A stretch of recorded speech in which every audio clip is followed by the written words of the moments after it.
Hello everybody, Julian Charles here of TheMindRenewed.com, coming to you as usual from the depths of the Lancashire countryside here in the UK. Today is the 28th of September 2016 and I'm delighted once again to welcome to the programme somebody who is well known and greatly appreciated by listeners to TMR and many other alternative media programmes, Dr. Paul Craig Roberts, whose career spanned academia, journalism, business, public service, many senior academic positions in universities, associate editor and columnist for the Wall Street Journal, Assistant Secretary of the Treasury for Economic Policy during Reagan's first term in office, and then a consultant to the US Department of Defense and the US Department of Commerce.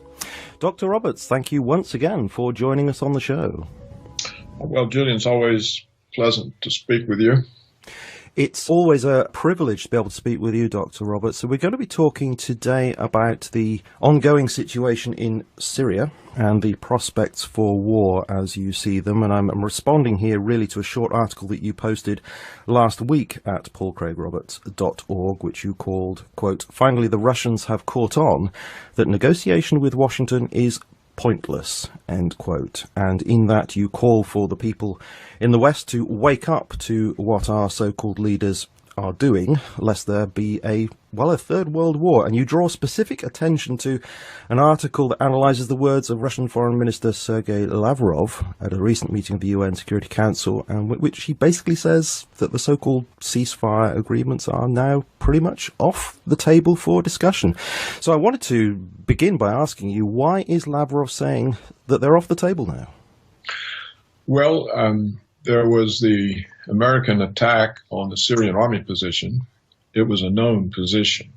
And so this was obviously not merely a violation of the ceasefire, but it was a new development. It was the first time the United States had itself directly attacked Syrian forces instead of using its jihadist forces, such as ISIL.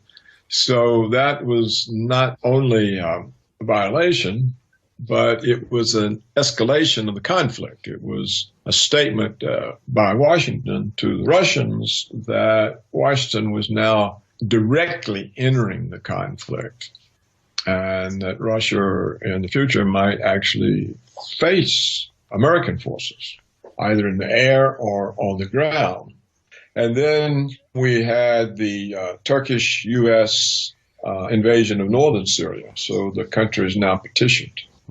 And then today the news is that Kerry has delivered an ultimatum to Lavrov that unless Russia stops the Syrians from their advancement in Aleppo, where they're finally clearing out the American-supported jihadists, ISIL, the whole agreement is off and America will no longer cooperate with Russia and blah, blah. But of course, Washington has never cooperated with Russia. So I don't really see the point of Kerry's ultimatum other than to set a firmer tone for war. And then we had today the faked report of the Malaysian airliner crash or being shot down. And the report ignores all the evidence supplied by Russia and concludes that the airliner was shot down by a missile system brought in from Russia and fired from rebel territory and then taken back to Russia, which is preposterous on its face. I mean, what does Russia have to gain from shooting down a Malaysian airliner? What's it got to do with anything? Russia. And certainly, why send it in to shoot it down from rebel territory and then take it back to Russia? If Russia wants to shoot the damn thing down, they could shoot it down from Russian territory. Mm-hmm. It's an absurdity, Julian, but what it is, it's part of the preparation of the brainwashed and propagandized, gullible people throughout the West for war with Russia, because they're using obvious lies and they're setting Russia up on every front. So why would you do that? What is the purpose of these aggressive lies, this aggressive use of language, all the accusations and insinuations? The Russians know they're all false.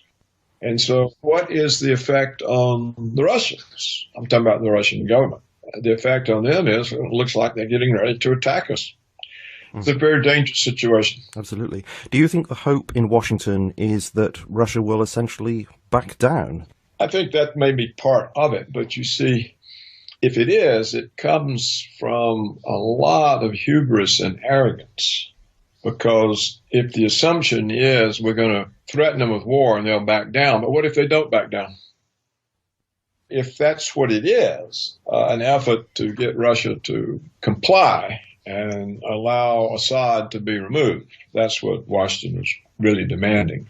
It shows recklessness on the part of Washington. It shows that Washington most certainly is unfit to be a leader of Europe, because all of Europe is now exposed to this war that these idiots in Washington are mobilizing toward.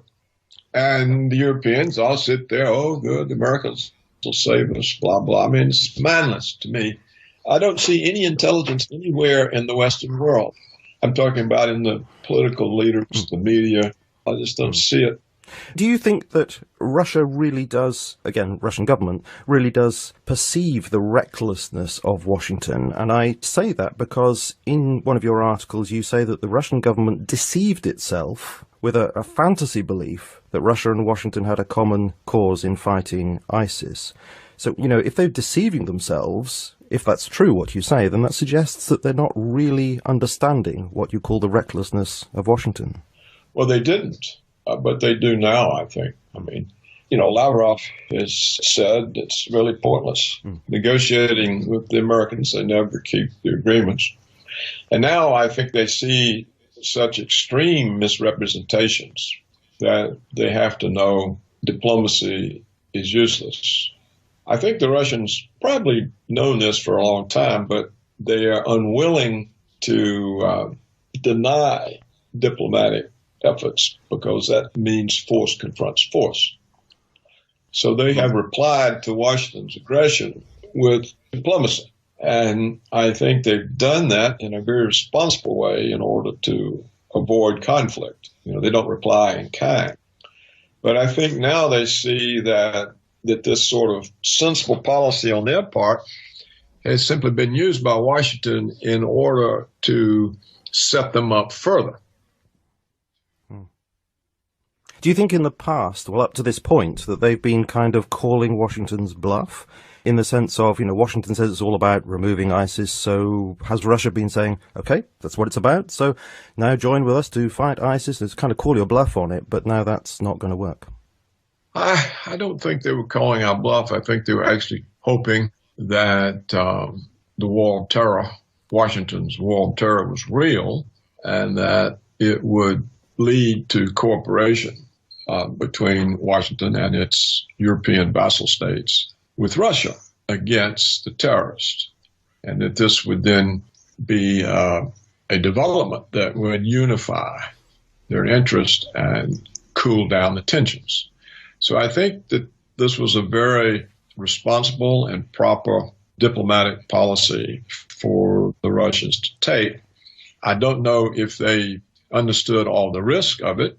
I don't know if they understood that the neoconservatives in Washington would see that as weakness on their part and push harder. I don't know if they understood the risk that Washington would simply take advantage of the Russians willing to keep giving these ceasefires in order to beef up ISIS and to interject American forces directly into the conflict and to arrange for Turkey to invade northern Syria. You see, I think the Russians and the Syrians can, at this point, clear out ISIS. Kerry's trying to block that in Aleppo. But the Russians and the Syrians can't really clear the Turks and the Americans out of northern Syria without having to attack Turkish and American forces. That then would lead to a much more serious situation. So I don't know that the Russians understood that by giving these ceasefires and halting and all of this, that they were going to end up with direct American and NATO participation in Syria. So you're essentially saying they've been too trusting, yeah. And as a consequence of that, there's been this, effectively, an invasion. Is it 100 kilometers wide in northern Syria now occupied? Is that right? I don't know how large it is, but it would certainly get larger. I mean, the country's petitioned, and so Washington can now keep the war going forever. In fact, it now has a place that ISIS can be safe because the Russians will hesitate to attack Turkish or U.S. positions. Now, they may simply lose their patience at some point. So, yes, I think they've been too trusting, but even more than that, I'm not sure they understood the risk in their very responsible position. They were trying to behave in a responsible way, and I don't think they understood that Washington was going to behave in the most irresponsible way possible. And so the two strategies don't meld in any way. So Washington's irresponsible policy would take advantage of the Russians' responsible policy. And I think the consequence has been worse for the Russians. If you remember, 2 days after the 70th anniversary of the UN, in which Putin declared that the state of affairs in the world is no longer acceptable to Russia, the Russians went into Syria and started wiping out ISIS. They had the job practically done, but they pulled out. And they went in legally, didn't they? They were invited in by Assad. They went in legally, yeah. But when they pulled out, I think there are two explanations, and they may both been part of it. Part of it was to show the Europeans, look, we're responsible. We're not trying to make Syria a territory, a part of our empire. And I think also the Russian government is handicapped by pro-Western elements. They're known as Atlanticist integrationists, and they believe that the future of Russia is to be integrated into the Western world. They're very Western oriented. And I think that Prime Minister, the former president, Medvedev, I think he's one of them.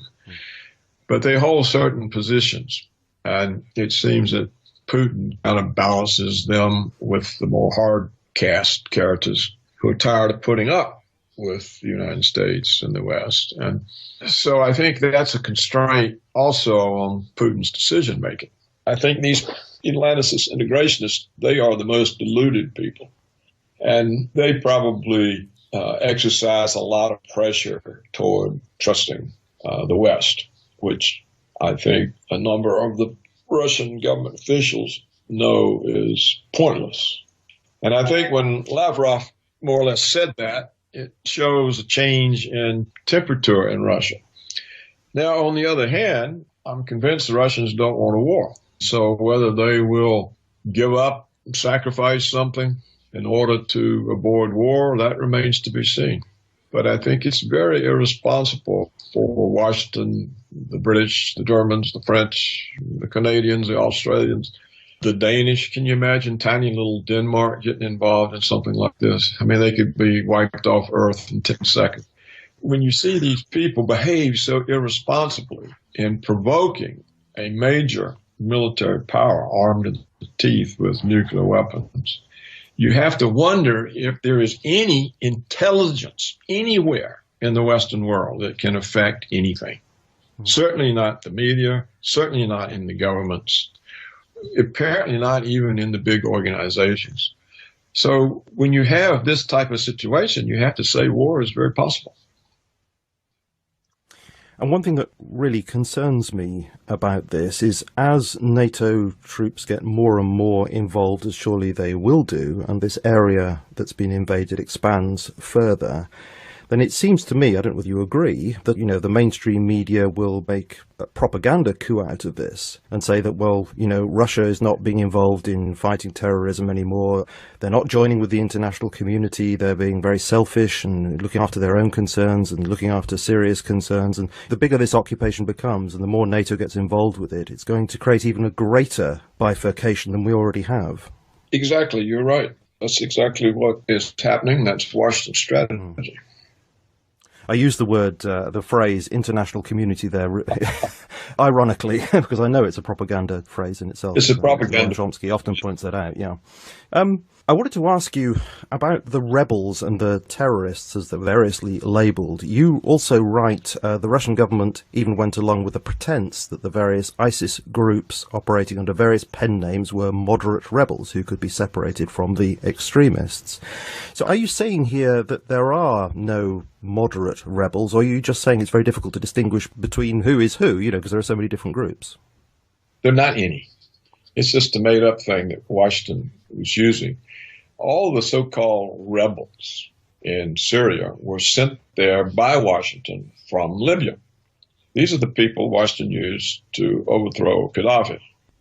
Now, Washington's plans were for Washington to invade Syria, just as they invaded Afghanistan and Iraq. You may remember Obama had the red line, and if Assad of Syria crossed the red line, the United States would invade. And the red line was use of chemical weapons against his own people. So we listened to this being set up. They set this up over the months, maybe even over the course of a year. And we were told repeatedly that the United States would invade if Assad used chemical weapons against his own people. Then he obliged. Isn't that nice of him? Apparently. We did. I mean, all the evidence is that this was a fake job.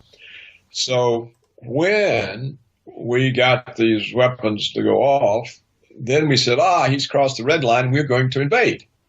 And Obama talked to Cameron. He said, of course, we'll support you. And we were getting all ready to go, and two things happened. The British Parliament voted no. The British Parliament told Cameron, we're not going to support any more American war crimes. Absolutely. It's one of the best things we've done, I have to say. It was unbelievable. Nobody expected it, least of all Cameron and Washington. And then the other amazing thing that happened was the Russians told us no.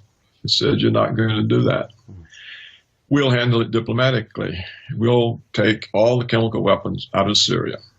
And so that stymied us. And when we were stymied, because we're determined to get rid of Assad at all costs, then we poured in ISIS. Every time an ISIS arms depot is captured, it's full of American weapons. We sent them there and we said, these are the moderate rebels fighting for democracy in Syria against a dictator who kills his own people. So this is the kind of propaganda we made up. And then because some elements of ISIS were really pretty brutal, cutting people's heads off and eating their hearts, and we then said, all these other groups. So we have ISIS, we had al-Nusra, and we have all these other groups, and they're all made up names. So there's not any such thing as moderate rebels, and there aren't any rebels trying to overthrow Assad. You have to remember, Assad's been elected twice, and the vast majority of the Syrians support him. And he's not a dictator. He was actually a London eye doctor called home when his father died to try to hold the situation together. He's a secular leader. And we're getting rid of secular leaders. I mean, Saddam Hussein was a secular leader. For all practical purposes, so was Gaddafi. But they had independent foreign policies. They weren't willing to be American puppets. And so Washington's policy is to remove secular leaders so that the whole Middle East goes into chaos of sectarian conflict, the Shia and the Sunnis. And if the whole Middle East is in sectarian conflict, there's nobody to get in Israel's way. And this conflict, this jihadism, can be spread into Iran, and the same thing achieved there. And then it can be spread into the Muslim areas of the Russian Federation and into the Muslim province of China, a province that borders Kazakhstan. And so this is Washington's policy for destabilizing Iran, Russia, and China. And that's what's going on. It's got nothing whatsoever to do with fighting terrorism. We sponsor it. We create it. It's a tool that we use. Is it more than a continuation, but really a morphing into something much more sinister? You know, of the policy back in the time of the Soviet Union when the Mujahideen was used in order to fight a proxy war. I mean, is it a morphing of that into something global? Well, it's morphing into something against Iran, Russia, and China.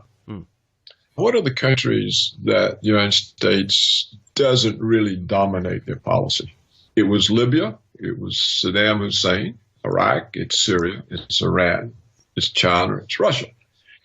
It was maybe in some sense also Afghanistan. So what's happened to these countries that were not under Washington's thumb? They're being destroyed. And Iran is not off the radar. They're just off it until we work our way through Syria. I think Iran is on the list that Wesley Clark talked about several years ago, and he said that he was told that it was US neocon policy to go into X number of countries in X number of years. Yeah, I don't remember if it's on there or not, on what he said, but it's certainly on the list. In fact, every country. In fact, now what you're going to see is Philippines is going to be on the list because the president of the Philippines has apparently had enough with the United States and is talking about opening to Russia and China. You have to remember the Philippines were conquered by us. We took them away from the Spanish and we ruled them and we didn't treat them nice. And some years ago, they banned us from Subic Bay. And then they got into a fight with China and needed some support, so they let us come back to Subic Bay. And now they've got this president who seems to be willing to throw us out again. So that's a very dangerous situation for him. But look what happens to anybody who doesn't follow our rule. What was the woman's name who was president of Argentina? Cristina. We got rid of her. We framed her up. She's out. The next one was Rousseff in Brazil. Framed up, gone. We're about to get rid of the president of Venezuela, Ecuador, and Bolivia. Why? Because they are independent in their foreign policies. They criticize us. Legitimately criticizes. So the United States simply does not permit any country to conduct a foreign policy independently of Washington. And so I'm challenging you, your listeners, anybody, give me a list of countries with independent foreign policies. Right now, you've got Syria, Iran, China, and Russia, and North Korea. Who else? South Korea? Japan? Nope. Indonesia? Nope. We wiped them out some decades ago. Malaysia? No. India? Yeah, India maybe. I don't know what we've got in store for India. I think Washington is going to try to avoid that and just bypass it. If they can destabilize Russia and China, then India will surrender. I'd like to, if I may, take you back to those US airstrikes on Syrian positions that you mentioned at the top of the interview. You obviously do not accept what John Kerry has said about it, that it was a terrible accident, that they thought they were attacking ISIS forces. Finian Cunningham says he thinks it was done deliberately to trash the ceasefire, but he thinks that maybe Obama and Kerry naively possibly believed that the ceasefire could go ahead and that this therefore is done by the Pentagon and the CIA behind the Obama administration's back. Do you think that's possible? It could have been done behind their back. Yeah, they could have been sandbagged, but they've acquiesced in it, haven't they? Yeah. It's not like the president and Kerry have said, hey, look, this was done by these military idiots and we've disciplined them. Sure. They've simply acquiesced in the lies. Here's what I have to say. If the United States did that by accident, it proves the United States is militarily incompetent. It's more incompetent than some third world country because it was a known position of the Syrian army. And it wasn't just the United States. The British were involved, I think, certainly the Australians, and little Denmark. So what in the world is Australia and Denmark doing in this? See, it's all providing cover for Washington. What were the British doing it for? But I suppose John Kerry would say, well, it's better to be incompetent than evil. And he sort of pulled that line, hasn't he, with respect to Russia, saying to them, well, you know, at least we've owned up to our terrible accident. Well, you haven't owned up about your supposed attack on the humanitarian convoys, getting political capital out of this. Well, of course, the Russians didn't attack the convoy, did they? No. Why would they do it? We can go back to the Malaysian airliner. What interest does Russia have in shooting down a Malaysian airliner? Zero, none. It wouldn't happen. So what interest do they have in destroying the aid convoy that they have sent through their territory and control points? If they didn't want the damn aid convoy to go there, they would have stopped it. I do agree with you. It's just that, this is one of the reasons why I actually wanted to speak to you, because I was listening to the radio and constantly, this is the BBC mostly I tend to listen to, and of course time and time again was coming the message that, although we couldn't be absolutely sure, of course, that Russia had done it, but for one reason or other, the US is saying, oh, we have reason to believe that it's Russia. That's the most likely explanation. And I'm sitting there thinking, that seems to me to be the least likely explanation for the reasons you've just said. What could they possibly have to gain? All they have to gain is the dislike of the whole world for doing something so evil. It just seems ridiculous to me. Well, all of this is so silly. When you talk about evil, what do you think the United States and Britain have done for the last 15 years? How many millions of Muslims have they slaughtered? How many millions have they dispossessed and brought to their own borders as refugees because they can't do anything about it? Your whole refugee problem is your own fault. You went over there and supported American war crimes. There have been millions murdered, wounded, maimed, millions displaced. Talking about evil. I mean, the West is the font of this evil. And all of this slaughter based on outrageous, transparent lies. And the British Prime Minister gets up and talks as if he's the salt of the earth. It's sickening. It's like the entire West has become a psychopathic glob, devouring everything in sight. And now it's about to devour itself if it gets a nuclear war going. I mean, we're sitting on the precipice. I mean, these damn bombs could start going off any minute. You can't demonize nuclear powers, convince them you're going to attack them, and expect them not to do something. That's what we're doing. Yes. But you have said to me in the past, I'm agreeing with you here, that by doing what we have been doing, we're putting them onto a high state of alert. And that in itself is incredibly dangerous, because it means that somebody could do something inadvertently. Perhaps they misunderstand an order or something like that, and all hell could break loose. It can break loose just as an accident, Julian. Yes. All during the Cold War, there were numerous cases of false alarms that missiles had been launched. But because the United States and the Soviets were working to diffuse tensions, both sides, when they would get an alarm, was suspicious of it because they thought the tensions didn't justify the attack. And fortunately, didn't push some button thinking it was a real attack. But when you have tensions at the level they are now, one false alarm can produce a button pushed because we've convinced them we're going to attack them. And the crazy neocons are convinced that the Russians are evil. So if we get a false alarm, the neocons are going to be screaming, push the button, push the button. So it's really dangerous now. Julian, people say, oh, the Cold War started again. You hear this constantly from pundits.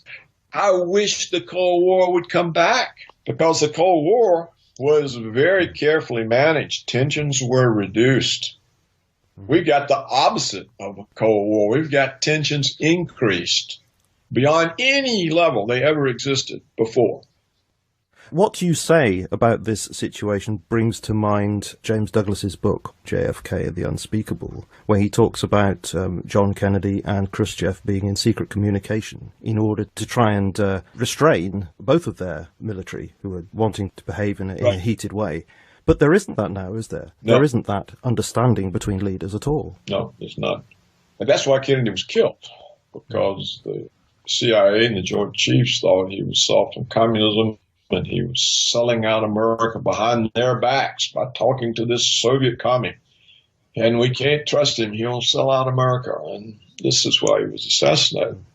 Yes, he makes a very convincing case. Yeah.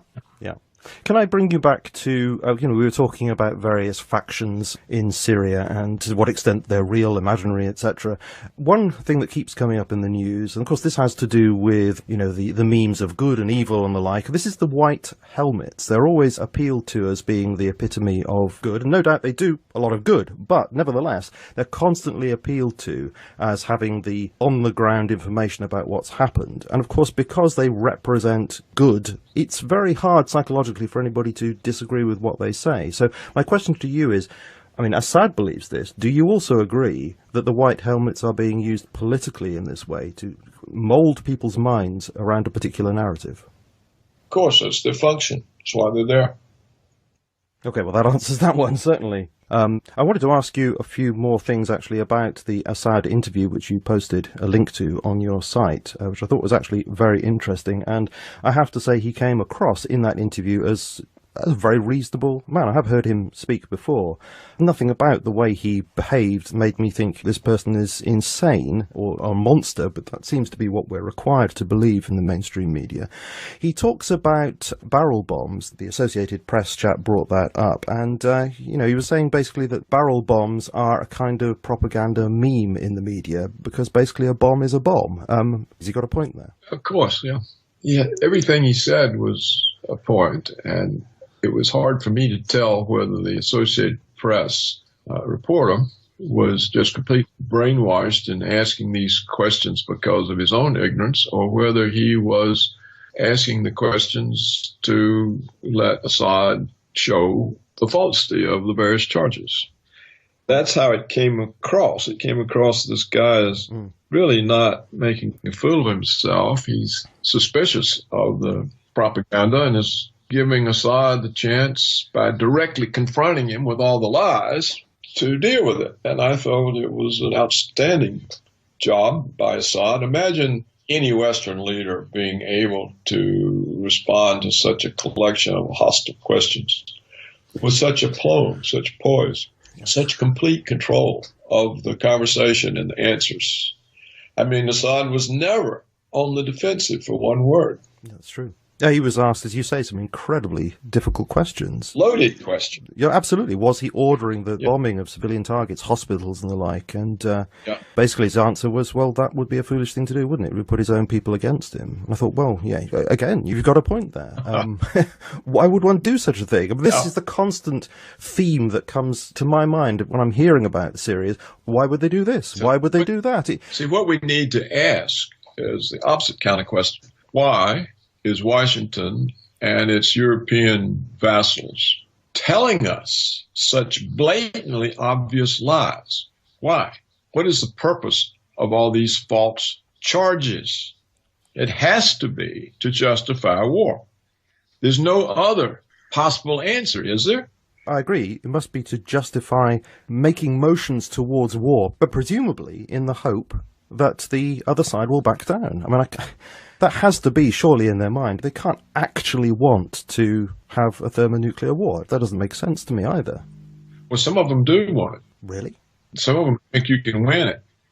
And this is why they got the American war doctrine changed. You know, we no longer have mutually assured destruction, use of nuclear weapons only in retaliation. They now, in our war doctrine, are preemptive first strike. And the Russians know that. They know we've changed the war doctrine to preemptive first strike. So when you make them feel threatened and you make them feel they're going to be attacked, they're not going to sit there. They're going to strike. So this is why the world is 1,000 times more dangerous than it ever was during the Cold War. So we have to come back to the question that needs to be asked to the BBC, to British Prime Minister, to everybody. Why are you telling us these lies? Why are you creating conflict? What is the purpose? If we're so concerned about Assad, why aren't we concerned about the Saudis and all the persecutions they do and what they're doing in Yemen? People are being slaughtered. They've got all kinds of infrastructure destruction, hunger, thirst. Why isn't this an issue? Well, I presume the answer is because British arms manufacturers are making too much money out of it. Could be. Still, the question is, why are we being told lies about Russia, China, Iran, Assad? Why is there nobody cares about all the people dying in Yemen? But we're all upset about the few people who allegedly died in an attack on an aid convoy in Syria. Why? What's the difference? Well, the difference is the Saudi attack on Yemen serves Washington's purpose, and all the attacks on Syria serve Washington's purpose. And if they can be spread into attacks on Russia and Iran. That serves Washington's purpose. You know, if Washington succeeds in Syria, then first thing you're going to hear is, see, well, look, it was so hard to succeed because Iran was supporting this brutal dictator, Assad. We have to get Iran. They have to be held accountable for this. And so then it'll all start there. And do you think it would be done in the same kind of way, by agitating within the country and sending people in to shoot into the crowd, etc., and getting everybody against each other, and then going in and saying, well, we've got a humanitarian crisis, etc.? Yes, we already have people there doing that. You know, there have been a lot of assassinations in Iran. You remember, too, a few years back, we tried to pull the Green Revolution there. There was an election in which Washington money played a huge role, and we put out into the streets non-governmental organizations in Iran that we had been financing. You know, we had a candidate running. The whole West was in favor of him, and they announced the Green Revolution, and people were wearing green armbands, and this was all the American NGOs sent into operation. So Iran is vulnerable. I mean, it's already penetrated. And we have a lot of NGOs in Russia and China. Finally, the Russian government has made the foreign financed NGOs register and has declared them unwelcome, but they're still there. We have them in China, particularly in Hong Kong. That's what all the student protests a couple of years ago in Hong Kong were about. We were trying to spread those into all the Chinese universities. But there's a tremendous amount of American money in China. American organizations, the Rockefeller Foundation's there. We help finance universities and think tanks. So both of these countries being trusting, thinking that having moved away from communism, that they had some sort of common interest with Washington. They don't perceive even now the ideology of the neoconservatives, because the notion of world hegemony is so absurd that the Russians and Chinese can't take it seriously. They don't see that as a threat. It's just too absurd. What do you mean history chose you to have hegemony over the world? They don't understand that this is a real fanatical ideology. And so they've been careless in exposing themselves. Like the Russian currency is exposed. It can be manipulated. We can drive it down. They're foolish enough to allow foreign capital inflow. So you can send money in, drive the currency up, then at the crucial point, you can pull it all out and drive the currency down. The central bank president is so gullible, she doesn't even understand the exposure that she makes available, how Washington can control the Russian economy through her incompetence. Both of these countries are too open to their enemies. We have all kinds of money and organizations and the Rockefeller Foundation, everybody working to create allies. And in fact, I won't say anymore. I was just thinking that when Russia acts in the way you described against these NGOs, getting them to register and the like, that is seen as Russia closing itself down and being dictatorial. Right. It's painted in that way. That's what they're accused of, yeah.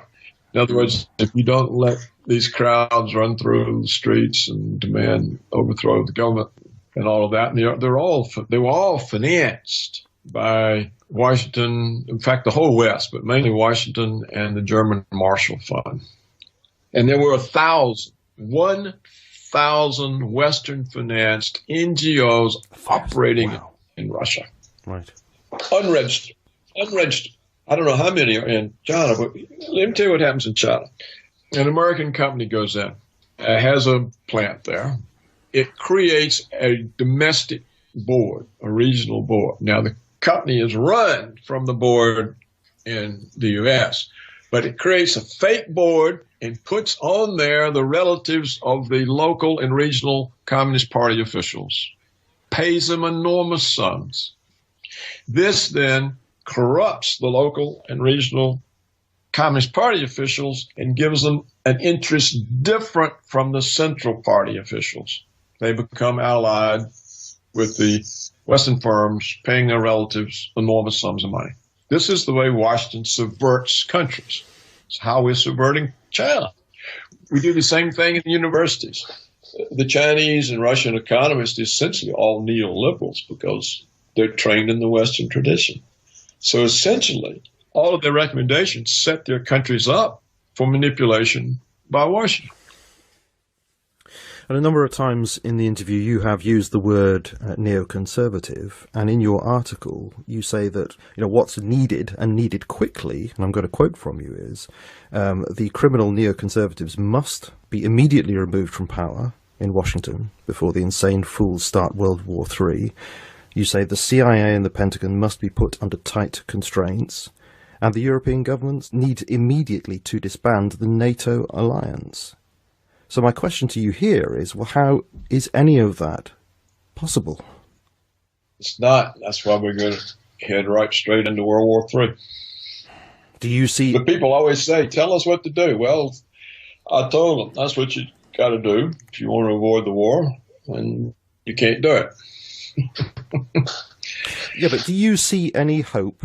And I'm not saying myself that I do, but I'm asking you if you see any hope with Donald Trump. And the reason why I say that is because you say that, well, you imply that his life is in danger. It's well known, obviously, that he is anti-establishment to an extent. The military establishment seems to hate his guts. Do you think there's any hope with him? Well, probably not. If he were to be elected, the question is, could he staff a government that would support him? How would he do that? Does he know who those people are? Does he know who the enemies of the neoconservatives are?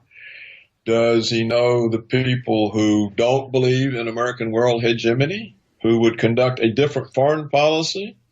Does he have people who would give up the reliance on coercion and force and retreat to diplomacy, to working things out the way Putin keeps offering? Does he know those people? No, he doesn't know who they are. He's not experienced in policy. He doesn't. His appointees have to be confirmed by the Senate, who are owned lock, stock, and barrel by the oligarchs, by the military security complex, Wall Street, the big banks, the energy companies, agribusiness, the Israel lobby. So who can he appoint? And then if he gets a peacemaker or something, neocons will run to the Senate and say, oh, this guy's too weak. He won't stand up to Putin. And the Senate won't confirm him. You see, Trump has a lot of support because the American people obviously have lost confidence in the establishment. They've lost confidence in both parties. They rejected the party's candidates.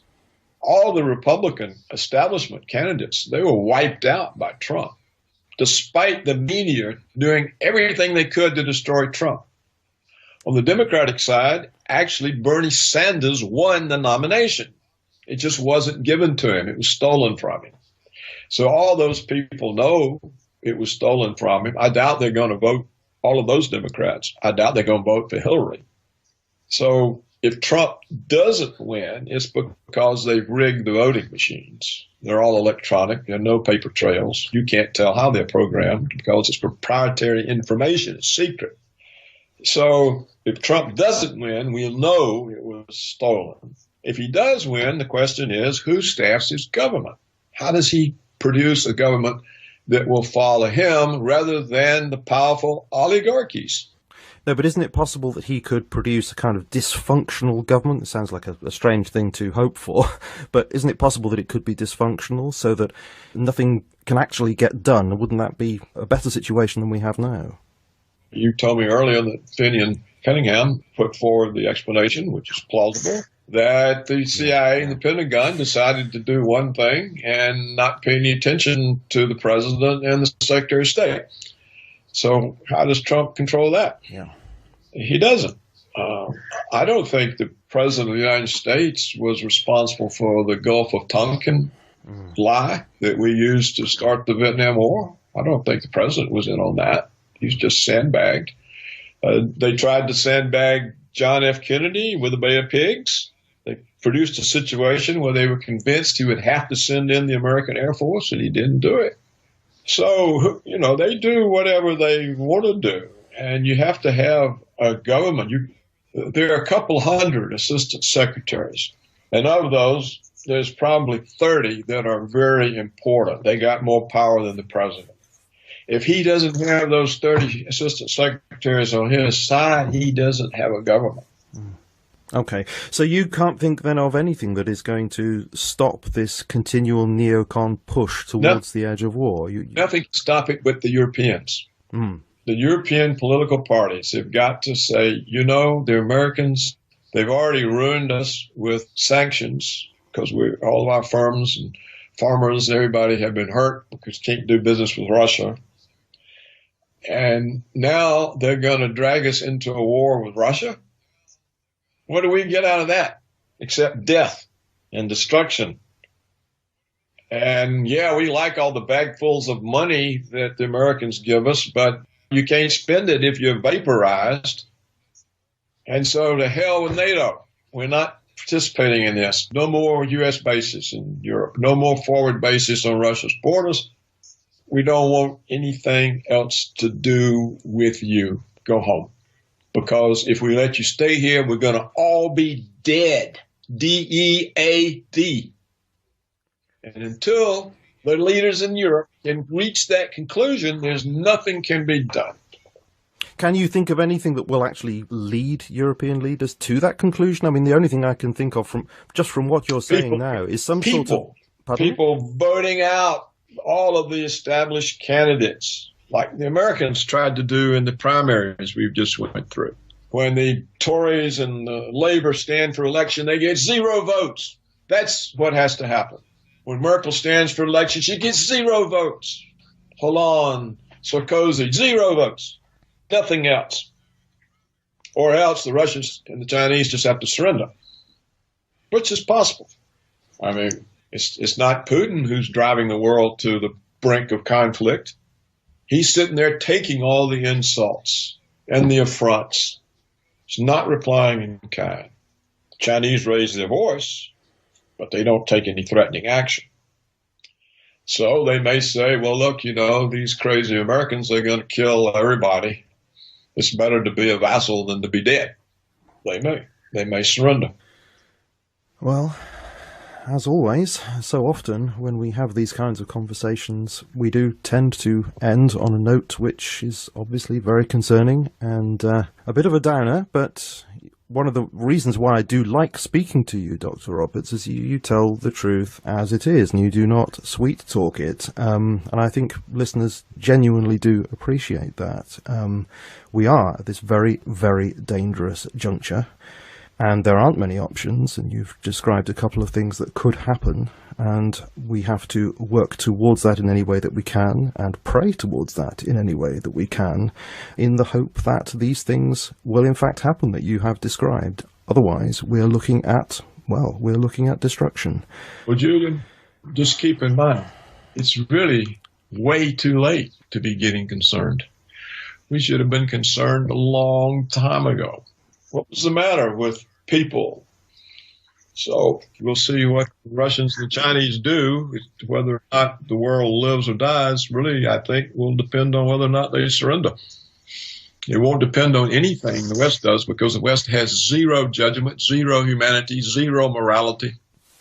But you said to me that you do have at least a modicum of hope that Europe will do the right thing at some point. Maybe it will require, I don't know, perhaps it will require a nuclear bomb going off somewhere and suddenly Europe saying, well, this is what's going to happen. Right, we're pulling out of this situation. I don't know. But you do at least seem to hold out the hope that Europe will make a decision in the right direction, possibly.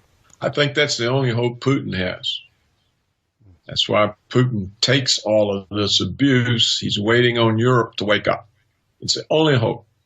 And not that Europe can do anything, but if Europe removes itself from the American empire, we don't have the cover, we don't have the forward bases, we're isolated. And the evil here is so enormous, it must be isolated. Do you think there's anything short of some kind of localized nuclear strike that would actually wake the European people up? I don't know what the strike would be. I think if one of those things goes off, all of them are going to go off. Yeah, you're probably right. Yeah. You have to understand how destructive these are. People say, oh, well, nuclear war, it's not all that bad. Look at Hiroshima and Nagasaki. They're great, big, beautiful, enormous cities. They recovered. It's no worse than the firebombing of Dresden. And this is the way some of these people talk, what they overlook is, as powerful as the atomic bomb was, it's a pop gun compared to today's thermonuclear weapons. According to scientific studies I have seen, one Russian SS-18 warhead is capable of wiping out 3/4 of the state of New York for thousands of years. 3/4 of the state of New York, thousands of years. So what, 5 or 6 of them down the east coast of the United States? There's no east coast of the United States. It's simply not there anymore. There's nothing there. And when they say, oh, they're usable, this is what the neocons say. Oh, they're usable. This is this idiot William Crystal. They're usable. What's the good of nuclear weapons if you can't use them? They're usable. And they write these articles trying to convince people these weapons are usable. Perhaps they've at last created their own myth. They believe their own propaganda that they can create the truth. Isn't this a neocon idea? I think that's their idea, yeah. Everyone is lost in the matrix, including them. And so there's no turning back once these weapons go off. You can't go back and fix the situation. It's not fixable. You don't rebuild after these things go off. Therefore, when you create tension between powers that are armed like this, you are the most irresponsible, reckless person. And you certainly don't belong in public office. And yet that's the entirety of the United States government. Totally irresponsible, reckless, direct threat to all life on earth. And people tolerate this. People need to understand the threat. There's no greater threat other than, the sun going out or some huge comet hitting Earth and wiping it out. Indeed. This is an Armageddon scenario that you are. It's an Armageddon scenario that they have brewed up. And Washington pretends it's the light, it's the city on the hill, the light of mankind, the salt of the earth, the lesson for everybody to follow. Again, Dr. Roberts, I do thank you for your willingness to come on the show and your honesty in speaking your mind. That is something that people, listeners, do cherish. I cherish it myself. It is a hard message to swallow, but, well, we have to swallow the truth. Otherwise, we're just living, as you say, in the matrix, which is just self-delusion, which is ridiculous. Well, Julian, thanks for sharing your audience with me. I know that I sound extreme, but the situation's extreme. What am I supposed to do, pretend like it's not? No, absolutely. There's no point in me pretending along with everybody else. No. So thanks for your interest and for what you do, and I look forward to talking to you again. Thank you ever so much, Dr. Roberts. It's a privilege. And I'm glad your electricity's back on at long last. Yeah, me too. Maybe that's what'll save us. Yeah. Everything here just stopped working. They'll push the button and the power will have gone down. I'm leaving that in. That's priceless. Yeah, they'll push the button and there'll be a power outage. Because they spent all the money in the wars. I think I do need to make listeners aware of the fact that when we were going to start this interview that you had this power outage and we were perhaps going to try to connect by telephone, but that wasn't possible either, and we thought the interview wasn't going to happen. And you say that your electricity situation is much worse than it used to be after all these improvements, in inverted commas, that have gone on over the years. Yeah. So it's highly amusing that you say that could actually end up saving us from all you've been talking about. Right. The U.S. infrastructure will simply collapse. Maybe that'll save us. Wonderful. All right. Thank you again, Dr. Roberts. Great to speak to you. Bye-bye. Bye-bye. Bye-bye. Bye.